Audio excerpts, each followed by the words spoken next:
Hi అండి, అందరికీ నమస్కారం. ఈరోజు మనము హైదరాబాద్లో ఉన్న మంగళహాట్ ప్రాంతంలో సీతారాంబాగ్ ఆలయం చూడటానికి వెళ్తున్నాం. ఇప్పుడు మీరు చూస్తున్న ఆలయము సీతారాంబాగ్ ఆలయం అన్నమాట. ఈ ఆలయాన్ని 25 ఎకరాల్లో నిర్మించారు. ఈ ప్రాంతం వచ్చి ఓల్డ్ సిటీలో ఉంది. ఓల్డ్ సిటీ చాలా రద్దీగా ఉండే ప్రాంతం కదా, కానీ టెంపుల్ దగ్గరకు వచ్చేసరికి చాలా ప్రశాంతంగా ఉంటుంది. ఎలాంటి గొడవలు కానీ ఎలాంటి డిస్టర్బెన్స్ కానీ మనకు అసలు వినిపించవు. టెంపుల్లోకి ఎంటర్ అవుతుండగానే చాలా ప్రశాంతంగా అనిపిస్తుంది. ఈ ఆలయంలోకి మనం ఎంటర్ అవ్వాలంటే 3 దర్వాజాలు ఉంటాయి. ఇప్పుడు మనము ఫస్ట్ దర్వాజా దగ్గర ఉన్నామన్నమాట. ఈ దర్వాజా 20 అడుగుల ఎత్తులో చాలా పెద్ద పెద్ద తలుపులతోటి చాలా ఎత్తుగా ఉంటుంది ఈ దర్వాజా. మనం టెంపుల్లోకి ఎంటర్ అవ్వగానే ఫస్ట్ మనకు కనిపించేది శ్రీరామ క్రతు స్తంభం కనిపిస్తుంది. ఈ స్తంభం దాటి మనం కొంచెం ముంగటకెళ్తే కోనేరు కనిపిస్తుంది. ఆ కోనేటిలో తాబేళ్ళు ఉన్నాయి. మన పెద్దవాళ్ళు చెప్తున్నారు కదా, చాగంటి గారు కానీ అలా కోనేటిలో పూర్వం తాబేళ్ళ దుంచేవాళ్ళని చెప్పి. ఈ కోనేటి నిండా చాలా తాబేళ్ళు ఉన్నాయి. ఆ కోనేరు దాటి కొంచెం ముందుకెళ్ళిన తర్వాత ఆంజనేయ స్వామి టెంపుల్ ఉంది. ఇప్పుడు మనం చూస్తుంది ఆంజనేయ స్వామి టెంపుల్. ఈ ఆంజనేయ స్వామికి ఒక ప్రత్యేకత ఉంది. మంగళవారము శనివారము ప్రత్యేకమైన పూజలు చేస్తారంట ఇక్కడ. అలాగే ఆంజనేయ స్వామి టెంపుల్ ముంగట రావి చెట్టు కింద శివలింగం ఉంది. శివలింగం ఎదురు నందీశ్వరులు ఉన్నారు. కానీ ఇక్కడ శివలింగం చుట్టూరు చిన్న చిన్న నందుల్లాగా ఏవో ఉన్నాయండి, నాకైతే తెలియదు. మీకు ఏమన్నా తెలిస్తే నాకు కామెంట్ బాక్స్లో కామెంట్ పెట్టండి. నేను ఆంజనేయ స్వామి దర్శనం చేసుకొని కొంచెం బయటకు వచ్చిన తర్వాత అండి, మీరు చూస్తున్నారు కదా ఇక్కడ ఒక అమ్మ కంకర్రాళ్ళు ఏరుతుంది. నేను ఆవిడని అడిగాను, అసలు ఎవరైనా కంకర్రాళ్ళు ఎందుకు ఏరుతారు? ఏదో వాళ్ళ ఇంటి దగ్గర ఏదైనా పడితే వాళ్ళ ఇంటికాడ ఏరుకుంటారు, ఇట్లా ఎక్కడ గుళ్ళ దగ్గర ఏరటం నేను చూడలేదు. ఆ అమ్మని నేను అడిగాను, ఏంటమ్మా కంకర్రాళ్ళు ఏరుతున్నావు అంటే, మీరందరు చెప్పులు ఇప్పి లోపలికి వస్తారు కదా బేట, మీ అందరికీ రాళ్ళు గుచ్చుకుంటాయి, అందుకని చెప్పి ఈ కంకర్రాళ్ళు నేను ఏరుతున్నానని చెప్పింది. నిజంగా నాకు ఆమెను చూడంలోనే జాలనిపించిందండి. ఆ అమ్మని ఆ శ్రీరామచంద్రుడు చల్లగా చూడాలని మనందరం వేడుకుందాము. మనం 2వ ద్వారంలో ఎంటర్ అవ్వగానే మనకు స్వామివారికి సంబంధించిన వాహనాలు కనిపిస్తాయి. ఆ వాహనాల్లో మెయిన్ వాహనం ఆదిశేషువు ఐరావతము. ఇక్కడ శ్రీరామనవమికి 9 రోజులు ముంగట బ్రహ్మోత్సవాలు ప్రారంభిస్తారు. శ్రీరామనవమి రోజు ఇక్కడ స్వామివారికి అమ్మవారికి కళ్యాణం చాలా రంగరంగ వైభవంగా జరుగుతుంది.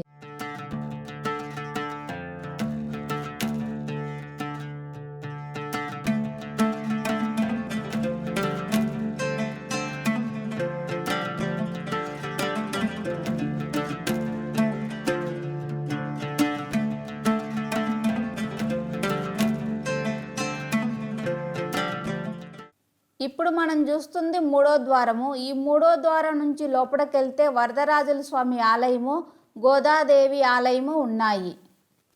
ఈ టెంపుల్లో గోదాదేవికి ఉన్న ప్రత్యేకత ఏమిటంటే శ్రీ మహాలక్ష్మిగా అమ్మవారు ఇక్కడ పూజలు అందుకుంటారంట.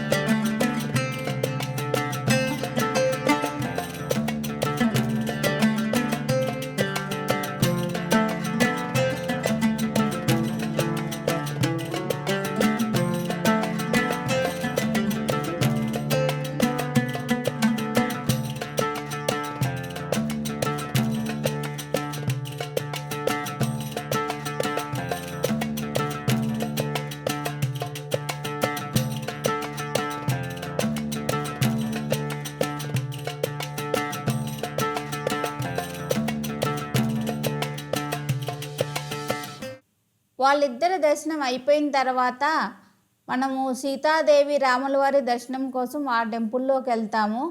మనము సీతాదేవి రాముల వారి టెంపుల్లోకి ఎంటర్ అవ్వగానే మనకి ఇక్కడ అయోధ్య రామయ్య పట్టాభిషేకం జరుగుతున్నట్టు బొమ్మలు గీసి ఉంటాయి అన్నమాట. ఫస్ట్ మనకు అవే కనిపిస్తాయి. గర్భగుడిలో కూడా అమ్మవారు అయ్యవారు కూడా అలాగే ఉంటారు. చాలా బాగుంటుంది. లోపల అమ్మవారి విగ్రహాలు కానీ చాలా బాగున్నాయి. గర్భగుడిలో రాములు వారు, సీతాదేవి, లక్ష్మణస్వామి, భరతుడు, శత్రుఘ్నులు, ఆంజనేయ స్వామి వీళ్ళందరి విగ్రహాలు కూడా ఉంటాయి లోపల గర్భగుడిలో. ఈ టెంపుల్ని నిర్మించి సుమారు 200 సంవత్సరాలు అయిందంట. ఈ టెంపుల్ వచ్చి అతి పురాతనమైంది. 200 సంవత్సరాల క్రితం టెంపుల్ ఈ టెంపుల్.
స్వామివారి దర్శనం అయిపోయిన తర్వాత మనం బయటకు వచ్చిన తర్వాత గోశాల ఉంటుంది. గోశాల పక్కగా మనం కొంచెం దూరం వెళ్తే పాత శివాలయం, చిన్న శివాలయం ఉంటుంది.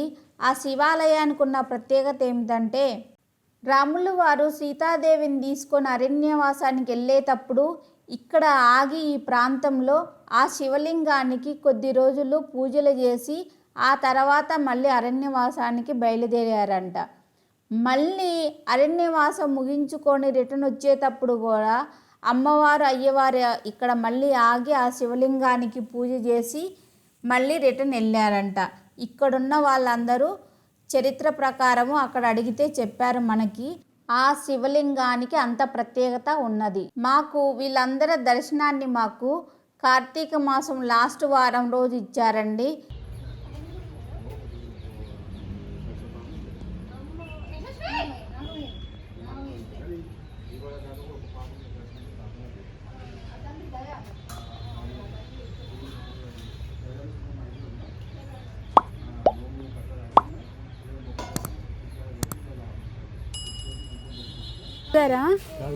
సొంత చేసుకోవచ్చు. రోజు చిన్నప్పటి నుంచి వస్తున్నాం. కాదు, అవన్నీ తీసుకొచ్చుకుంటే అడిగారా? ఆవులకు అన్నిటికీ చేసుకుంటూ వస్తున్నాయి కంప్లీట్గా. మొత్తం ఎన్ని సంవత్సరాలు శివలింగం కానీ రామాలయం కానీ? చూడండి, ఇప్పుడు కాదు, ఇప్పుడు పురాతనం. మినిమం అయితే మనము మన 4-5 పీడీలు చూస్తున్నాయి మా తాతల నుంచి. దానికంటే పురాతనం ఉంది. ఓసారి ఉత్తారా?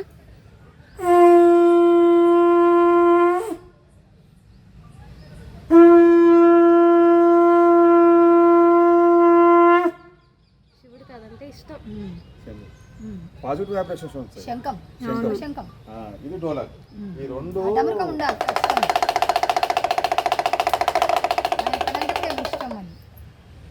ఈ రెండుతో పూజ చేసినప్పుడు శివమయంతో ప్రేమ, క్షమాగుణం వచ్చేస్తుంది మనిషికి. కామస్గుణం చూపిస్తారు. ఇక్కడ చూసినా కూడా మంచిగా జరుగుతుంది. మహాగణపతి, కార్తికేయ, ఉమామేశ్వర, నందీశ్వర నమస్తుభ్యం ఇలా కుటుంబంతో సహా పలకాలి. అయ్యకు నందీశ్వరుడు ఎప్పుడు ఎదురు ఆయన చూసుకొని మొత్తం చూసుకొని మొక్క వెళ్ళాలి. అనార్కించని తెలుసుగా, దానిమ్మ. దాంతో అయ్యకు అభిషేకం చేసి అష్టైశ్వర్యాలు. ఇది వచ్చేసి దీని చక్కెర, ఇలాచి పౌడర్, వాటర్, తేనె ఇవి కలిపిస్తే మన ఆరోగ్యం కానీ మన తేజస్సు కానీ ఎప్పుడు గ్లో, అంటే ముఖంలో గ్లో, తేజస్సు ఇవన్నిటికి పరాగణం. ఏమేమి ఉన్నాయి అందులో? ఇలాచి పౌడర్, తేనె, చక్కెర, వాటర్ కలపొట్టుకొని ఆయనకు అభిషేకం చేయాలి. ఎప్పుడు యశస్సుగా ఉంటారు. ఇదైతే ఇక ఇది కంపల్సరీ చేయాలి, గంట పడతారు. ఇంకోటి ఇక మీకు రేపు ఏదో పెద్ద గండం ఉందనుకోండి, ఇంట్లో అన్నం వండుకొచ్చి అన్నం ఎక్కిచ్చేసాలి, మొత్తం శివయ్య మొత్తం ఆయనకు ఇచ్చేసాలి. ఇంకోటి తల్లి ఒట్టి అన్నమేనా పాయసం లాగా మెత్తగా చేసుకొని వచ్చి మొత్తం పెట్టేసి ఆయనకు అభిషేకం చేయాలి. ఇక మీకు ఏదో పాతల కాలం నుంచి ఇక పుట్టి పెడుస్తుంది ఏమైతే లేదంటే ప్రదోష కాలంలో వచ్చి నందీశ్వరునికి అభిషేకం చేయాలి అన్నంతో మామూలు పంచామృతంతో ఆయనకు అభిషేకం చేయాలి. మినిమం మ్యాక్సిమం ఒక డజన్ మోజులు పెట్టుకోవాలి. ఆలు మొగలు ఉంటే ఇద్దరు కూర్చొని ఆ పొట్టులు తీసేసి మోజుతో మొత్తం రుద్దాలి నందీశ్వరికి. దాని తర్వాత పంచామృతం అభిషేకం చేసి ఏ జన్మ పోయిన జన్మ ఉన్న కర్మలను తొలగిసేస్తారు నందీశ్వరుడు. ఇంకోటి అదే అమావాస్య ముందు వచ్చే త్రయోదశి రోజు కూడా ఈవినింగ్ పూట కూడా నందీశ్వరికి అభిషేకం చేస్తే మంచిది అంటారు. ఇంకోటి తల్లి మీ నలుగురు మంచి చెప్తున్నాయి. హిందూ బ్రదర్ అరుణాచల ప్రదేశం అయ్యా ఉంది, వెళ్ళలేదు మేము. ఒకసారి ఆ దర్శనం మాకు ఇంకా భాగ్యం ఇవ్వలేదు ఆయన. ఇస్తాడు. ఈ మాట వెళ్ళింది అయ్యా అంటే నేను పలుకుతాను ఆ దైవకే. గిరి ప్రదక్షిణ కొనరా, గిరి ప్రదక్షిణకు ఒక్కసారి కొనరా అని మీ దాంట్లో నాటుకున్న బీజం గిరిదాకు వచ్చిందంటే పునర్జన్మ సుకృతమే. ఎవరైతే శివయ్య అనుగ్రహం పొందుతారో అంటే ఏదో జన్మలో ఉన్నట్టే ఇది మోక్షం. ఇక మీకు మళ్ళీ అంటూ జన్మ ఉండదు. ఇక ఆయన ఆరాధన చేస్తుందంటే ఇది సత్యం, ఇది నిత్యం. ఇది కంపల్సరీ అరుణాచలం కంపల్సరీ గిరి ప్రదక్షిణ ఇవి చేసుకోరు తల్లి. ఇవి కంపల్సరీ చేసుకోరు, బాగుంటుంది. ఏమి ఇవి అంతా మీకు కాలేకపోయినా కూడా సింపుల్గా పంచామృతం దొరుకుతుంది. తేనె, పెరుగు, మోజు. ఇప్పుడు మనకి ఇంట్లో చిన్న విగ్రహాలు ఉంటాయి కదా శివుని, ఇది చేసుకొని మనం ఒక తాంబూలంలో శివుని పెట్టుకొని విగ్రహం అంటే అభిషేకం శివుని చేసుకోవచ్చా? విగ్రహం అంటే అమ్మా ఇవన్నీ ఏదైనా గుళ్ళు ఇచ్చేసాయి. ఇంట్లో శివుని విగ్రహం అనేది ఎట్లుండాలి, స్ఫటికలింగంని గింత ఉండాలి, అవును, గింతంతే ఉంటుంది. గింతనే ఉండాలి. నంది కూడా నంది కంపల్సరీ ఉండాలి. కాకపోతే పాత్ర ఉంటుంది, రాగి పాత్ర, దాంట్లో పెట్టి మీద బొండుకుంటాయి. ఒక మారేడు దళం ఉన్నా లేకున్నా గిన్ని చెంబుల నీళ్ళు వచ్చేసారి ఆ మీద చెంబులో వచ్చేస్తే చుక్క చుక్క పడుతుంది. నార్త్ ఈస్ట్లో పెట్టుకోవాలి, ఈశాన్యంలో పెట్టుకోవాలి.